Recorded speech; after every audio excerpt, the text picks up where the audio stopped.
Can you see the full screen? Yeah, I can see the full screen. There's a ton of people. Okay, I'm going to need you to do the roll call for me then. All righty? All right. Okay, thank you. Okay. Thank you everyone for your patience. The time is 3:04 p.m. My name is Anita Davis. I'm Sixth Ward City Council and Chairperson of the Safety Committee meeting. And this is the May 27th meeting of the Youngstown City Council Safety Committee. And we're going to start with the roll call. And I'm going to ask Councilman Hughes, who is also Vice Chair, to do the roll call, if you would, please. Myself, Councilman Jimmy Hughes, Second Ward, Tommy, Tesla, Chief Davis, Councilman Oliver, Basha Adamchak, Anita Davis, Mike Ondario, Jennifer Oshler, Edward Powers, Rick Deek, Jeff Lemian, Jennifer, I think I already said that, Dana Lands, Kyle Maischek, Chief Finley, Samantha Turner, Third Ward Councilwoman Samantha Turner, Edward Powers. If I didn't say that already, I believe that's it. Did I leave somebody out? If so, chime in and let me know. I believe Councilman Julius Oliver is on the as well. Yeah, I said Oliver. Yeah. Okay. All right. Councilman Oliver. Okay. Thank you, Jimmy. And the with the roll call, was there anyone we did not call? Okay, that being concluded, we'll go to item number 2 under new business. And we're dealing with ordinance 21-152 and 21-165. And I'm going to have Chief Carl Davis, Youngstown Police Department, discuss this. Start us off. Chief, if you would. Okay. How's everybody today? We're here today because I requested the purchase of 6 new police vehicles for the police department. And I just want to speak on this a little bit. I have a couple of, I have the garage mechanic here and a couple of other officers with me that, if you don't mind, just explain the need for these cars and where we're at right now. When we purchase these cars. Chief, excuse me. In the future, they're going to each need to have their own screen because we're identifying you and they're all coming under your screen. So in the future, give us a heads up and also have them go under their own screen, if you would. Thank you. Okay. Okay. Go ahead, Chief. I'm sorry. Okay. Go ahead. All right. Okay. Now, like I was saying, when we purchased these vehicles, brand new, up to an average of 50,000 miles driven per vehicle, there does not appear to be a large difference in the maintenance expenditures. However, there is a threshold from speaking with the garage mechanic of about 50,000 miles driven per vehicle. Then the maintenance cost and per vehicle become much larger.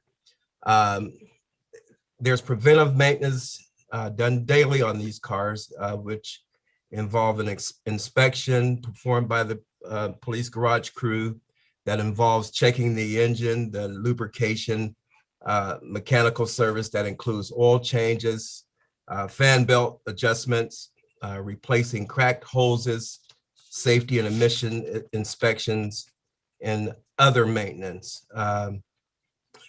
And involved in the other maintenance, there also could be problems that arise from a vehicle just being damaged while on an emergency call.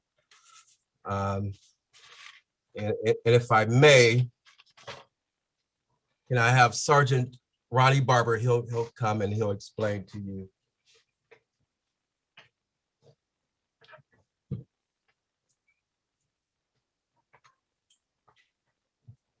Sergeant Barber, Youngstown Police Department. Go ahead. Through the chair. So what we've talked about in working with the garage crew, we have approximately 13 beats, 17 if you count the patrol sergeant cars. Those are our frontline cars. We look to rotate those cars out every 3 or 4 years. Now we have some that make 5, but the miles on the 24-hour day-to-day patrol cars rack up fast. In the lifespan of it, what we do when we purchase these 6, they will be the newest cars, and our beats per se 205, 105. The 6 that they are replacing will subsequently get remarked and be an additional car for patrol, so that if we have the frontline car down, there's an additional car that the patrol could get into.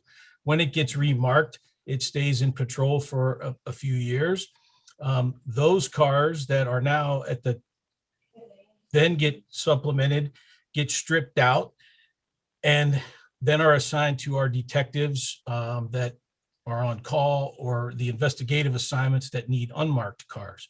So we know from talking to the mechanics that usually 30 to 50 being on the higher end, but fairly quickly they get high miles. The cars that are out on the road take the heaviest beating.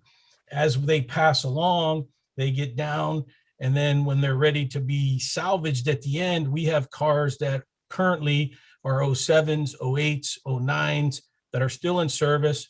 But my job is to meet with our mechanics when something comes in and we're confronted with, well, we have an 07 or an 08 car that has a transmission issue or a major drivetrain issue, but the frame is rotting out and it has 160, 170,000 miles. Well, then we decide that's no longer safe, and then we have to do away with it. So the newest cars go to the front line. When those are replaced every 3 or so years, they become a secondary frontline car. After a few years, they ultimately get stripped out and then get handed off. What we have seen is once they are stripped down, they take less of a beating when they are assigned to the individual investigator or detective, because it's one person using it. But at that point, they're north of 100,000 miles. And then we deal with frame issues or structural issues, depending on the series of cars that we've bought, or just the overall maintenance of it. Okay, thank you. I have a question. Does anyone, before I go forward with my questions, Samantha, Jimmy, Basha, Hi, who's If that? Jimmy? Jimmy, Go yes. ahead.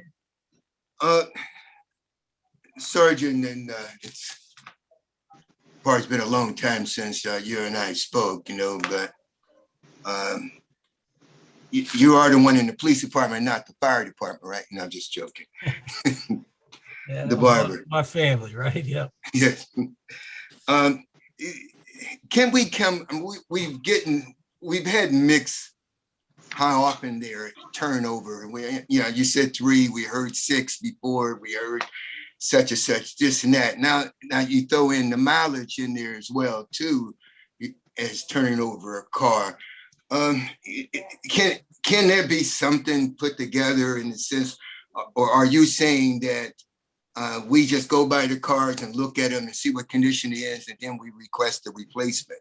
Is that what you're saying, or can we get something that an annual, or however it's going to go with a certain time? Is it possible to say that there is a life expectancy before you switch them up? And if it is, can we have this 6 or this whatever number that can come up with on a regular basis, in so many years apart or something like? Is that possible? We can put something together like that for the new cars that you want to replace, and give us all the explanation from that? Or are we going to get next year, we're going to get another set of numbers, another set of turnovers? Is that, what I'm trying to do is it possible that we can get that little more fine-tuned? Sergeant Barber, go ahead. Through the chair. We are certainly working on, since I've been in this position, trying to have a pragmatic answer for why we make a decision to take the car out. But I also don't know if it's going to be as cookie cutter for each individual car. Using an example, 109 as a beat car is assigned to the downtown. Over a course of the lifespan, 109's car usually has less miles on it because of its proximity to the station and its general coverage area. So a car like 109 has less miles. Cars that are initially bought new and assigned as turn sergeant cars seem to last a little bit longer because there are less people using them, but also, so again, their miles end up being less. A 205, a 105, certain cars, based on the geographic area of the city and the call volume and as busy as they are, at least in my initial assessment and talking to the garage about this at some time, certain cars are going to rack up miles based on their usage and how they get marked and assigned. Now, do we want to ultimately avoid just going down and arbitrarily saying, well, we want new, so we're going to get rid of that? We're certainly going to not do that. I meet with the garage since I've been in this assignment, and it becomes, is the frame structural? Is it compromised based on the year and the miles? Is it worth the money to put in to try to fix a frame, or is it too far gone? The variables we use with that are the overall condition of the car, including the frame, the miles, and things of that sort. So, and the year, right? As it gets older and it's going to become more, it's going to be more expensive to fix as we move along, particularly 7s or 8s or 9s. That's when we get to a decision to say, well, we can't put somebody in that car to use. To the chair, follow up. Go ahead, Jimmy. Yeah, I get that. But my thing is, what has been done in the past for what you're describing as, when you emphasize frame damage or this and that, a replacement car, I understand that. We've never had a problem requesting a car got in a total, a crash, and it total out a cruiser. Obviously, you can submit, let's replace this car because it's lost. We can see that, just as we can see cars that are no longer drivable because of whatever. I'm talking about your frontline cars that you are primary trying to replace. That's what these 6 are going to, correct? Yes. Okay, so I'm talking about this group of cars, not the ones down the line that you're saying, and then we're tracking down. It gets out of whack, but can we get something finite with these first cars, these frontline cars, and then we can take whatever explanation you need when you have to get a car that suddenly goes out of the rack, out of the system, and you need another car like that. That's understandable, and I can understand that you coming back and want appropriations for a car that went out or have back and forth. But can we concentrate on these frontline cars that we don't have all of that, and you're going to replace on a regular schedule and strip them down to another car? I think that's what I'm really trying to get you to focus on. Okay. Through the chair. Just a moment. Samantha, is that you? I apologize, but I can't see everyone. Yes, that is. Okay, Samantha, go ahead. You had a question? No, I'm sorry. It's a Let statement. Barbara answer. I beg your pardon? It was just to add some clarity. My question is the same as Councilman Hughes. And my statement is the same as Councilman Hughes, I should say, if I may. It's okay with me. Okay. Thank you. So what I would like to see, and I have requested this when we looked at the enterprise option last year, but if we could get an inventory of the vehicles, and I guess I could give you the details of what I would like to see is the list of all the vehicles that we have currently in service, and that information that I'm looking for is year, make, and model of the vehicle and years in service, and have that as a running list that we know what we're working off of when these are brought to us. Also, I would like to see a list of the vehicles that are slated for salvage. I know down on Front Street, there's a whole line of vehicles that don't look like they're working and will at some point be discarding of, but wanting to know what we have in our inventory, whether it's in whether it's inoperable or in operation as well. And if you could break that list down to frontline vehicles all the way down to detectives or departments, that would be even great. So we have a starting point each year. These are the vehicles, this is year, make and model, years in service, where it is in its service line. That would be great. I would like to see that. And I hope that provides some clarity. Yes, through the chair. Okay. So thank you, Samantha, because that is also what I was going to be requesting. Something very succinct, put to paper, a complete inventory of every vehicle that's assigned to the Youngstown Police Department. Of every vehicle. Okay. Julius, I see your hand up. Councilman Oliver. Thank you. Through the chair, I got two questions. Number one, I'm hearing a lot of, I don't know if our cars, I don't know if you was talking about like Crown Vics or something from back in the day with frame damage and stuff like that, or if you were talking about like the newer Ford Explorers that we're using and stuff like that. And I was curious, like how often does like a frame go bad on a vehicle with less than 50,000 miles on it? That's just a statement. My two questions are, why do we always deal with Ford? Is there a specific reason? Are they specifically aligned with police departments to always, deal with Ford vehicles? And the second question is, are we entertaining the thoughts at all of moving towards electrical vehicles in any type of way? I have some colleagues across the country whose police department has experimented with electric vehicles, and they say it's a lot of cost savings as well as maintenance.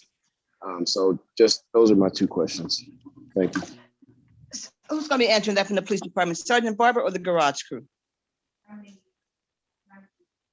Through the chair, I will. Sergeant Barber, go ahead. Councilman, so the first answer is with electric cars, I don't have that answer at this point. I think moving forward, long term, that will be a decision that or something to go over, discuss, and potentially move towards, just as we evolve as a community and as a society. So have I had discussions in my position at this point of electric cars? No. As for the first question, but second for me to answer, Ford does provide vehicles. They are the company that is the largest outfitter at this point, I think, of police cars. I know a few years ago, even though I was not here, there was some discussion about Dodge. I know the State Patrol has moved to some of that, but Ford provides a good cost at a vehicle, and that's kind of what we have used. Now, again, moving forward, we will look to see what other dealerships or manufacturers have to offer. But at this point, we have used Ford, and they have done a nice job with providing cars to police departments across the country. Okay, thank you. Julius, Basha? Basha? Yeah, thank you. Through the chair, I agree with what everybody said to obtain a list to see, how many cars we have, what condition they're in. I think that would be beneficial for the future and just even for this discussion. But a couple questions I have. These particular vehicles that are being requested, were they already in the budget for this year?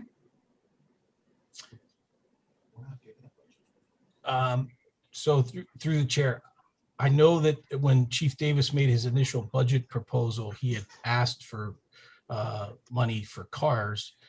But coming into this meeting, I was under the understanding that there was going to potentially be an allocation of OptiTraffic money to purchase the cars. Okay. Yes. And through the chair, one additional question. I am hearing conversation about the frontline vehicles, but I also have a concern with some of our community police vehicles. I think they are, for lack of better words, not up to par. I don't even think they should be on the road. They don't represent the YPD, the city. It just doesn't look good. So where are we with replacing the community police vehicles? Well, I think that is. Mr. Barber, go I'll ahead. start through the chair. I think that goes back to a little bit earlier in the discussion where all of this is somewhat interlinked. We buy the frontline cars, and if we can keep them in better shape or turn them over at a consistent pace and the wear and tear on them is less, we get longer lifespan as we pass them down. What we have not done is gone out and bought new cars and then given them to investigative units. There are times we will purchase used cars at auction or from another agency to supplement or replace cars. The community police are a good example. Those cars, and when we talk about frames going at 50,000, I think there was to clarify that point. That doesn't normally happen. What we're saying with the frame end of it is that we can roll up miles fairly quickly on the brand new cars that we buy within a couple of years. And then as they get passed down and we have cars that are 2007s or 2008s, 2009s that are still in service, that's when they ultimately north of 100,000, between 150 or 200,000 and are still in service. Then we start to run into overall frame issues, safety issues, structural, and then drivetrain, transmission, et cetera, those things. So we know that the community police vehicles need to be in better shape, but we are managing what we have short of buying brand new cars and then assigning them to the community police. Okay, thank you. That's all for now. Thank you. All right. I do have a question, and I hope Chief is still around as well. You have 4 captains there at the Youngstown Police Department, or 5? 4. 4. And what kind of vehicles are they driving? Captain Foley has a Explorer assigned to him in the detective division. Captain Mercer has a 2010 Chevy Malibu assigned to him. Captain Simon has a 2015 Explorer, and Captain Blackburn does not have a car assigned to him full-time. Okay. So this 2015, and the reason why I asked that was for a reason, because I know that there's a couple of captains down there that are driving Explorers. And I want to make sure, and I know that the one was from a brand new purchase of cars, actually 2 were. I want to make sure that these cars, should they be purchased, are going to the front line and not to anyone else. I mean, that's ridiculous that that's going on like that. 2015. May I ask you, Mr. Sergeant Barber, with our community police officers, do you know by any chance, since Bosch brought it up, what are the years of their vehicles? I think they're all still driving Crown Vics. So no, one of them still is in a Crown Vic. We recently had to retire 2 Crown Vics, and we had 2 SUVs that had been cycled out of patrol. One was north of 150,000 miles. One had 136,000. And they were cycled out of the frontline patrol, and they were outfitted in the garage. We put it up. They worked on them. So 2 of them are currently driving Explorers. One is in a Crown Vic, and one is in an overflow backup car because his, was a Crown Vic. And it's at that point where, based on year mileage and some things that we're trying to figure out what we're going to do to put them in another car. We do have a car that has north of 190,000 miles on it. It is not currently being used, but in the event that we're going to bring it in and see if it's worth putting some money in it to get him into that car. And then if these 6 cars are purchased, then we will look at, as we shuffle them back, community police looking at 1 or 2 of those cars to get them outfitted and out of the Crown Vics. Through the chair. Councilman Oliver? Yeah, thank you, through the chair. that was specifically why I mentioned Crown Vic, because I know my community police officer, Joe Moran, was in a Crown Vic. It's probably like the first Crown Vic ever. And it'd be good to, switch them out. Like Basha hinted to, they're a unit, and they're out in the community often at community events. And not only do they need to be able to get to things safely, but I think it would do them well to look good as well and feel safe as well. So, thank you. Well, through the chair, Joe, Officer Moran is one of the two. He and Officer Melvin Johnson are both now driving the Ford Explorers. They are not brand new. Again, they've seen their life cycle at the front line, and we had our mechanics put some work into them, and now they are using them. Thank you. Councilman Hughes? Yeah, did Councilman Oliver had another comment? Julius, did you have another question before Jimmy goes forward? No, I was just saying thank you. Okay. Through Councilman Hughes? the chair is Sergeant Barber, and it just always sounds like a fireman Barber when I say that. I'm so sorry. But you got such a long line of family with the fire department, and Barber names seem to keep popping up. But let me say this. Is there any possibility that we can do direct purchase for a vehicle, better vehicles for the community police besides new cars? Is there alternatives? I know we used to do some things, we used to buy used cars. Is there anything that, do you guys ever entertain that? Is that possible that we can go directly and have those cars besides the new ones and the hand-me-downs going to the community police? Is there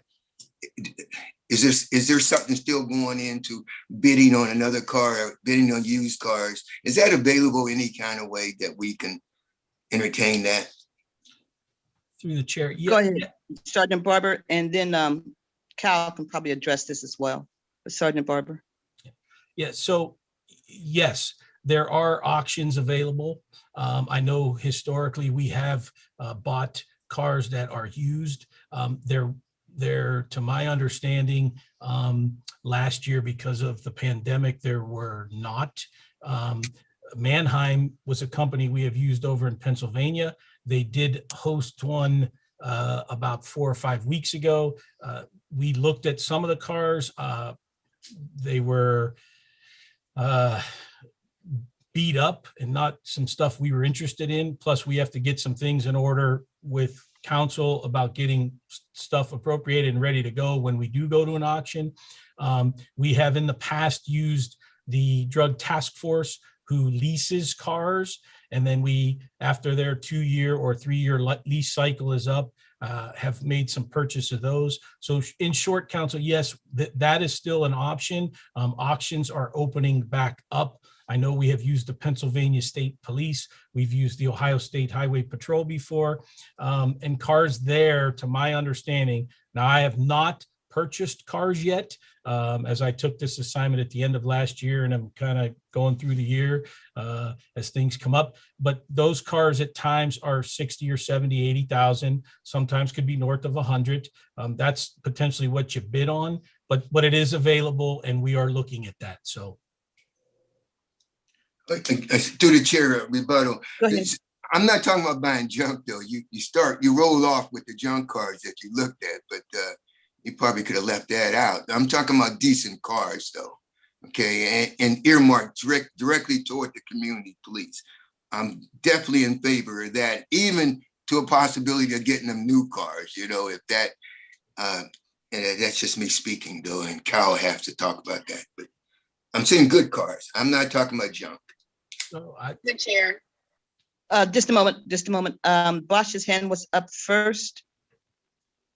Thank you, Anita. Jimmy just took the words out of my mouth. I was going to say, all of YPD obviously is very important, but I think community police, since they're out and representing the community, and especially when I see the kind of vehicles they have, I know my community police officer, well, the one I still currently have as I'm transitioning to the new one, is just, I just don't think it's even acceptable. I would like the community police have a fleet of possibly, like Jimmy said, new vehicles. That would be ideal, but I want them to have newer, nicer, and I am in favor and proponent of them having nice new vehicles. So I just concur with Jimmy. Thank you. Okay, Samantha, I believe you were next. Thank you. I was gonna say before, if we can't do new vehicles soon, maybe those that are in the office that have vehicles, if there are newer vehicles, then those vehicles go to community policing because they're out on the road interfacing with their community, and then the older vehicles go to those that are sitting in the office. I'm not saying sitting in, but working from the office. And also, Let me, excuse me, let me just give a quick pause. Even though those officers are in the office quite a bit of time, the minute they hit the road, they are responding police officers. And no, they can't get junk either. If we're gonna get if we're interested in cars for our community officers and things like that, it's not to be at the sacrifice of the officers who have decent cars, who are primarily in the office or in plain clothes, because every detective, should something happen, is required to respond. I speak from my own experience as Councilman Hughes.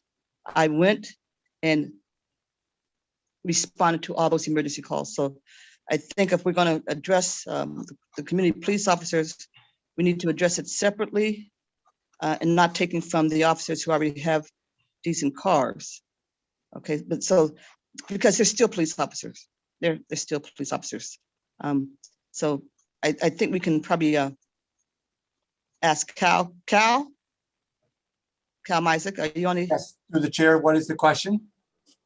Well, our councilmen, our councilmen and councilwomen are interested in brand new cars for the community police officers.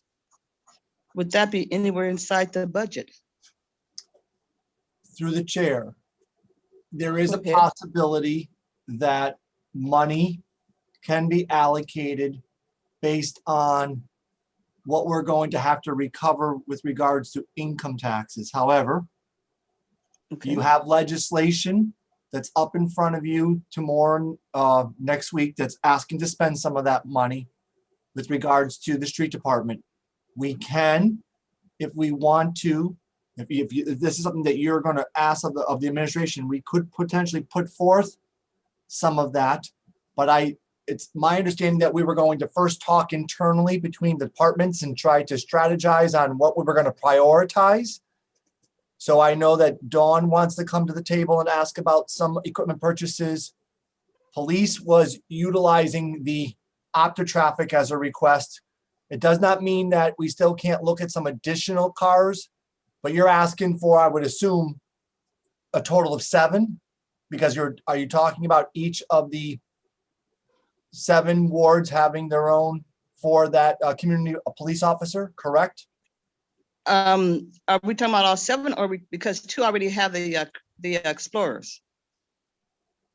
Through the chair, if I may, my suggestion would be to move the Explorers over to the beat cars, so that way the community police can have a cohesive fleet. I think that would be ideal. So, Okay, we're going to put that down on our wish list, Cal. Okay. That's all. but I guess I just want to make sure that if we're going to purchase something that's going to be unique, it's my hope that those wouldn't get pulled for some other need, because if we're going to earmark that, I would I'd have to verify that the administration has confidence from the police department that those vehicles, if others went down, they weren't going to then ask to swap them around on you, because if you're going to make that special exception, we want to make sure that it's dedicated towards what it is your intent. All right. So if that's something that Okay. you're going to ask us to look into, we can at least, as part of the administration and our management meetings with regards of buying some capital equipment, we could consider that for you. Thank you. Thank you. Like I said, it's a wish that our 2 or 3 members of council have brought up. So it's just just out there right now. I will say, Through the however, chair, oh, okay, hold on, Jim. Okay, you're gonna have your floor, but I will say this. I used to drive car 306 or 307. It was piece of junk. It was an embarrassment. It was held together with zip ties and had blotches. It was so embarrassing. And I used to do escort with when Elton John came into town. And when one of his security officers saw it, he's like, "Are you serious? You guys really put this kind of car out there on the street to represent your city?" And I went back and I mentioned that to someone, and it didn't make any difference. I still drove that piece of crap car. Now, our officers aren't driving cars that look like that, but they may drive like that old car 306 or 307 drove, our community officers. And we do want to try our best to outfit them all as best that we can. That's all. Councilman Hughes. I just want to clarify that it's not a wish list for me, and it's what I'm not demanding anything, but it's definitely not a wish list. I think it's a priority to me, Okay, I just want to make that clear. go ahead. Councilman Hughes considers that a priority. Basha? I want to say that I agree with Councilman Hughes. It is a priority of mine as well. Anyone else? I It can't see is anyone. also a priority for me as well. Okay, Councilman that's Oliver. Through the chair, can I request that, Cal. all of council members through your council clerk, please put together a memo to the mayor outlining that is a wish, so that in that wish being that we use some of the recovered funds to purchase 7 unique, whatever it is that, the recommendation of the police department is going to be, but it would be, we would appreciate that recommendation come in writing, so that we at least have that. So during our discussions, we know to consider what the request is of council. Okay, we'll all, I'm sure the committee will agree that we want to do that then. Is that correct? Thank you. Okay, now let us get back to the ordinances that are in front of us. Back to, this is $325,000 coming out of the Opto Fund. And Cal, how much is in the Opto Fund? Through the chair, at the end of calendar 2021, just give me a moment. I didn't know you were going to ask that question, so I gotta find the documents on my desk. So if you can continue, I'll come back to you and ask to interrupt you when I've got the information. Okay, Chief Davis, will you be requesting, in addition to these 6 cars right here, are there going to be, these cars are priced out at $325,000 for 6. That's about $55,000 per car. Is that how much it's going to take to package it? Or you're not going to recycle old material? Yes. Chief?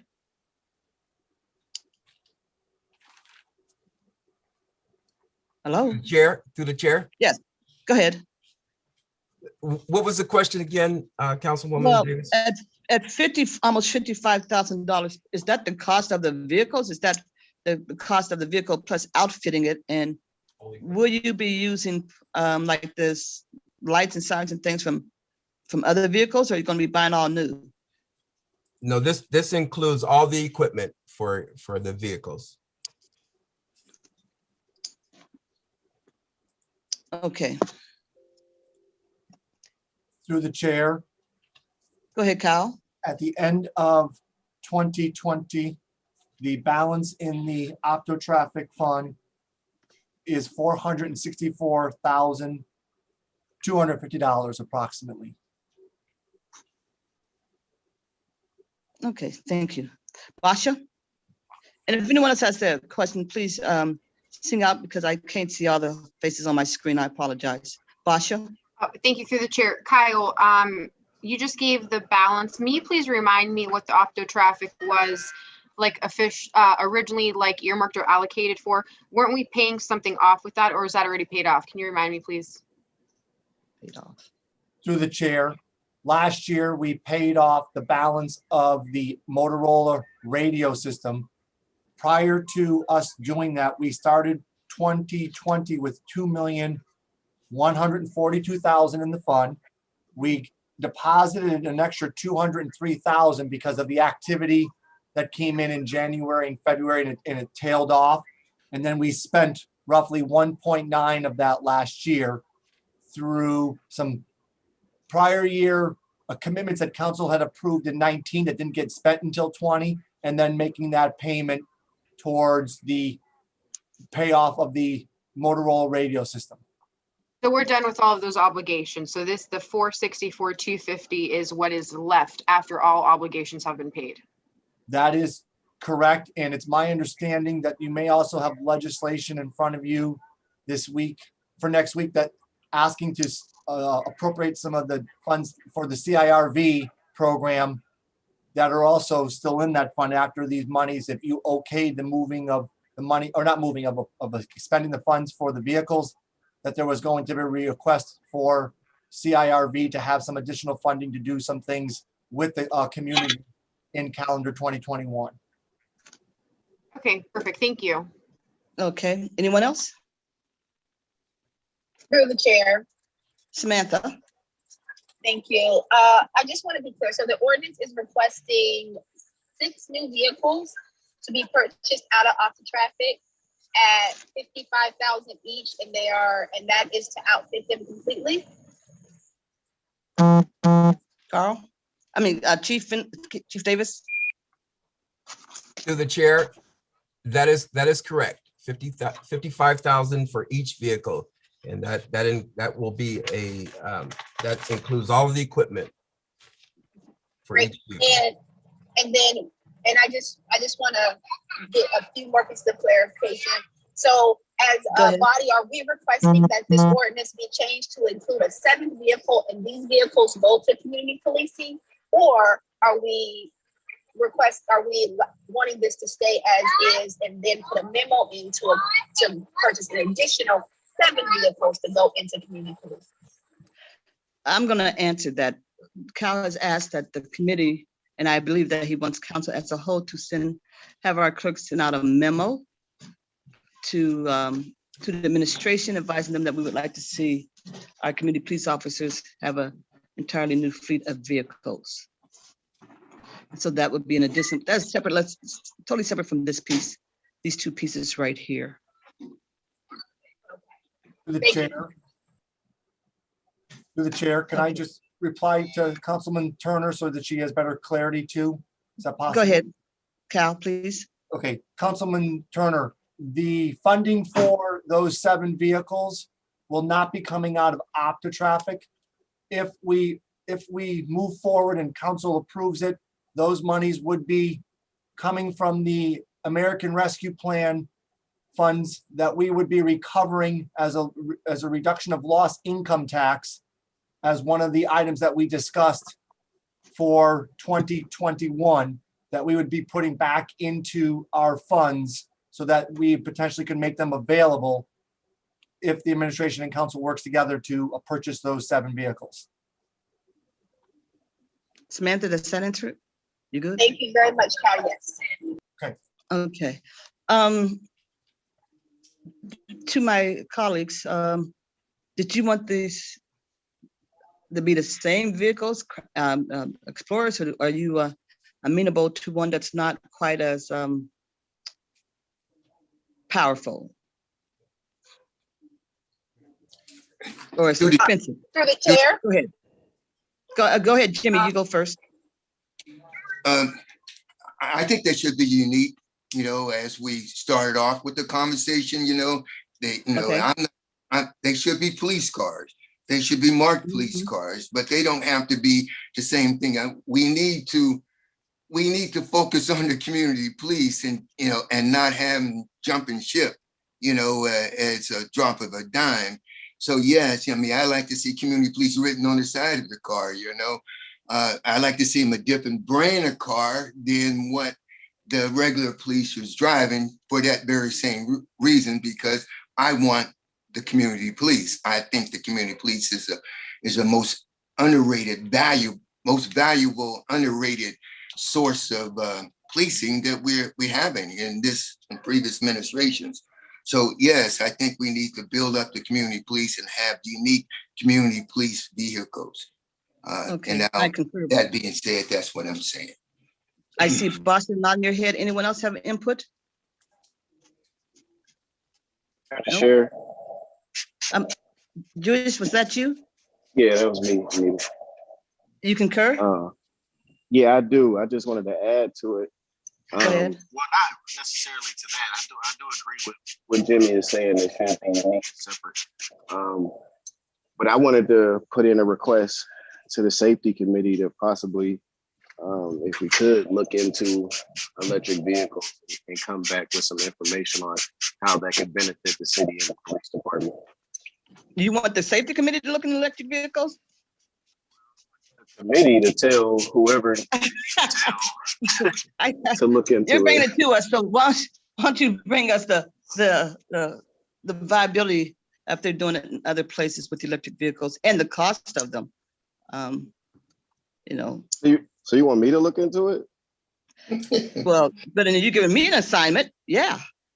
Oh, I thought you was gonna tell. I thought you was gonna ask the chief, like, you know, Chief Davis, could you look into the viability Chief. of electric Chief vehicles? Davis, Through the chair. Through the chair.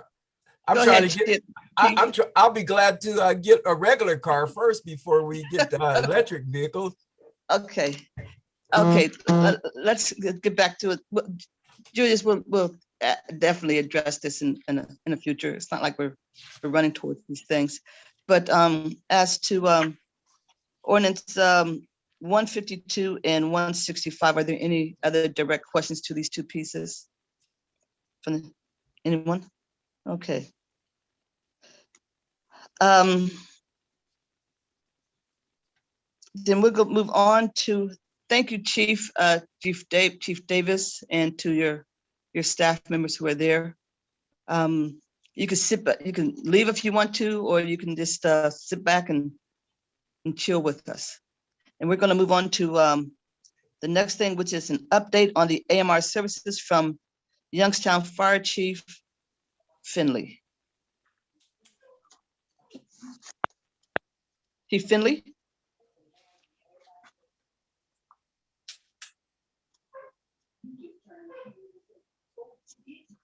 Did we lose him? Chief Finley?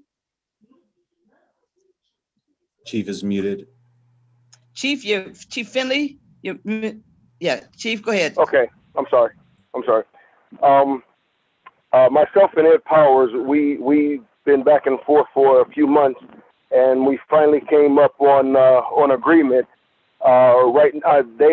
His law department, or his lawyers came up with a draft, and right now it's with Attorney Limbian. He's looking over the draft to go over some finite details.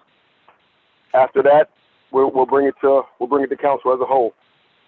I can't really discuss the internal workings of it until it's complete, though. Are there, okay. How long is this thing that you said is out there, this proposal, how long has it been in the law department? It has Chief, been through the chair. It is. Can you hear me? Yes, go ahead. It's been in the law department for about a week. Jeff Lemon has had it for about a week, and he's looking over it to go over to make sure all the details are in there, the changes that I wanted, and then obviously we'll send it back to AMR, and then once it gets finite, then we will be presenting to council. Okay, thank you. We also have AMR here online with us. If there are any generic sort of questions that any member of council may have for AMR about the current ambulance services and things, nothing that's pertaining to the contract itself. Anyone? Through chair. Julius? Thank you. I would just say I commend the chief and the administration for working together with AMR on what potentially could happen, because it's greatly needed. So, I mean, if we can't really discuss everything, And that's pretty much all I would say we needed. So thank you. Okay. I do have a question, unless Samantha or Basha.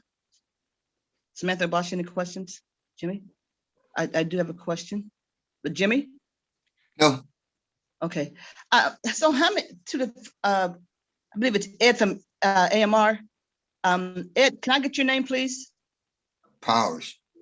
Ed Powers? Okay. Yeah. Ed, can you tell me how many ambulances are running from running here in Youngstown with that AMR is running?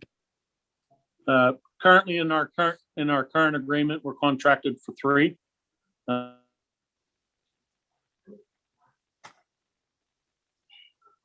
3 at one time? Yes, Okay. but there are times during the week where, we have 4 to 5 ambulances. We have the ability in the office, when we hit overload, to either myself and a supervisor or a supervisor has the ability to jump up to catch those overload calls. Okay.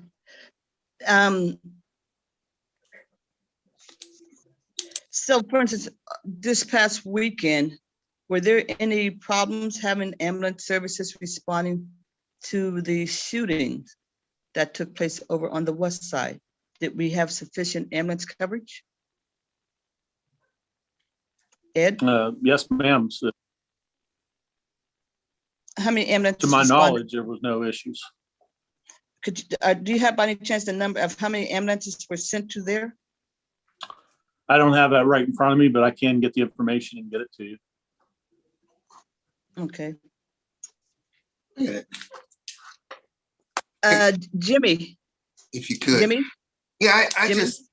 got a No, Jimmy, concern. Jimmy, excuse me, Jimmy, my phone is dying. Could you please, I have to apologize. Would you step in and finish the meeting Yes. for me? Please, thank you so much. My phone is like winking out. Thank you. Sure. Ed, I do have a concern, and let me ask you this for your system. Do you guys track your response time, and do you and how accurate is that? And what type of generation do you do? I mean, from the time that you get a call, and within the city, I'm speaking about, do you have a method in place of tracking those times, arrival We do. time? Go ahead. We do. So we track that in our computer aided dispatch system. And we generate a report each month that goes to Chief Finley that has all the details of the responses, but we're contracted to be 9 minutes on time from the time the trucks assign the call until they arrive on scene. 9 minutes, 90% of the time. And we have been compliant with those contractual obligations. And Chief Finley has those reports that we give them to him by the 15th of every month. Yeah, I'm kind of thinking that you said 9 minutes, and that's everybody's coming out of the one location. When you dispatch, everybody's in the one location, or you be in multiple locations with your dispatching your vehicles. No, sir. We use what's called a dynamic posting plan. So we have different posts throughout the city, and depending on how many ambulances are available, we shift those units around where we think the next call is going to be coming from, so that they're closer to the call. Okay. They don't sit in a station. They're in the truck sitting on street corners. Yeah, I'm good with that. I'm not having no complaints about that. It seems some tone about response time. That's what everybody talks about, and that's the only thing in there. And I'm not having a real complaint with response time. Personally, it's been great for my family and my constituents that have been back and forth. But it is a concern. I think that you should bear that in mind when as we going on, Sure. getting the ambulance there as fast as you can. That being said, any other questions? Anyone else? Samantha. I think that, and so we will just wait for that. We get our marching orders from the law department and Chief Finley when you go forth with that. So I don't think there's anything else that's on we need. I think you were there for clarification, I believe. So is there anything that you might want to say in closing before we move on? I'd just like to say, anytime there is an incident, Chief Finley needs to stay in close contact, and I do investigate each and every one of those and respond back to them. And when you're faced with a medical emergency, it always feels like it's longer than it actually is. And we are compliant. We average anywhere from 90 to 94% on time, 9 minutes. Well, we appreciate that. I'm trying to think of what's the next thing on the agenda, if we can move on. Jimmy, there is nothing left because there's nothing on unfinished business, and the next meeting is scheduled for Thursday, June 24th. So I see. go ahead, Anita. Can I still be heard? I don't know. Can you hear me? Yes. Okay. There is Jason Simon still here? Captain Simon? Okay, I believe Captain Simon's not here. He was going to give an update about the shot spotter, but I guess they've all. Yeah, we moved on. Councilwoman, I'm here. Hello? Hello? Go ahead. He's there. Councilwoman, I am here. I had to get over from the chair. Can you give that, Jason, this is Jimmy Hughes. Can you give that update still? Yeah. Yes, I can. Can you hear me? Yes, I can hear you. Awesome. Okay, awesome. Through the chair, ShotSpotter, as I promised, I got online, or I should say, I started a conversation with ShotSpotter right after the last safety committee meeting, and we discussed the expansion of the zone. I talked to our rep there, and to overly simplify it, and it's not simple, but to overly simplify it, we are looking at $70,000 per square mile of coverage that we extend to, keeping in mind that even one sensor placed can expand the square mileage. So I pulled 5 years worth of crime data and have it analyzed for where, in order to see our trends and where should we choose to expand, we might best be spending those dollars. I got it to ShotSpotter. They want it in a different kind of a format so they can do whatever they do with figuring out coverage area and, the technological advances or capabilities, I should say, of their sensors. So we are presently in the process of converting our data to a form that they can use. We're going to get it back to them and continue the conversation about the expanding of the zones. But when it comes down to it, we're looking at a minimum of $70,000 per square mile that we are going to explore expanding. Sounds like it's good there. These polled cameras, and I know I'm jumping around, but that's what I'm known for. Do you have any information about the polled cameras yourself? I do. The chief mentioned earlier that they're going to be established in each ward. Could you comment on that? I can. What I would like to do, along with the chief, is have an in-person meeting with each council person. We have the cameras. They are here in the office. They arrived maybe about 2 weeks ago. We have our city services on board, verbally on board, to help mount those cameras. But it would be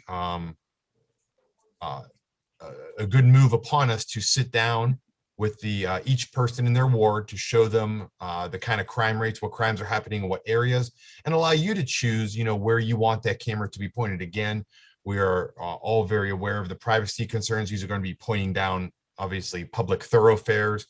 Call it Marcus Street, call it Laclede, call it Fifth Avenue, wherever. clearly not encroaching on anyone's, constitutional rights, because they will be public thoroughfares, not pointed at houses and so forth. But for you to decide, right, and that's best in person, showing you the data and the map that we have, just so we can have those conversations and you're more informed of where you would like it at. So we can start having those soon. And then we can get those mounted up. And the company that provided the cameras is also going to come out for logistical support with our city services that are going to help us mount those. But again, we have to choose the locations first. So we'll be having some meetings with you all. You'll probably be getting an email from myself or the chief soon to get that going. So my understanding is the cost and everything else is water over the dam. We got the cameras, we have, everything is in place. It's just a selection to put them.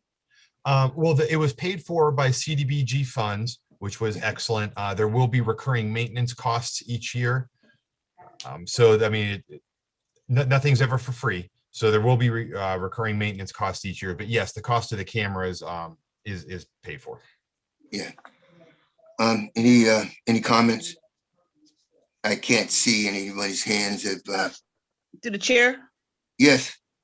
Yeah, Jimmy. So, Captain Simon, how many cameras are there? There are 10 cameras right now. Okay. Thank you. You're welcome.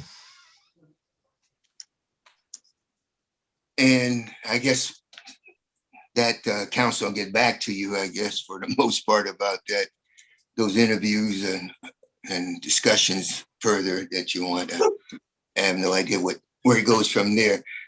If nothing else, Sergeant Davis, excuse me, Anita, Councilwoman, where are we at? Jimmy, That's all. you have to do something now, Jimmy. I can make a motion and then Jimmy can second it. Do you want to make the motion, Jimmy? Yes, Okay. motion's in order. Okay, I, through the chair and vice chair, I would like to make a motion to forward ordinance 21-152 along with ordinance 21-165 to the rest of council for consideration of passage. Second. Oh, you can second? Second. You're the chairperson now.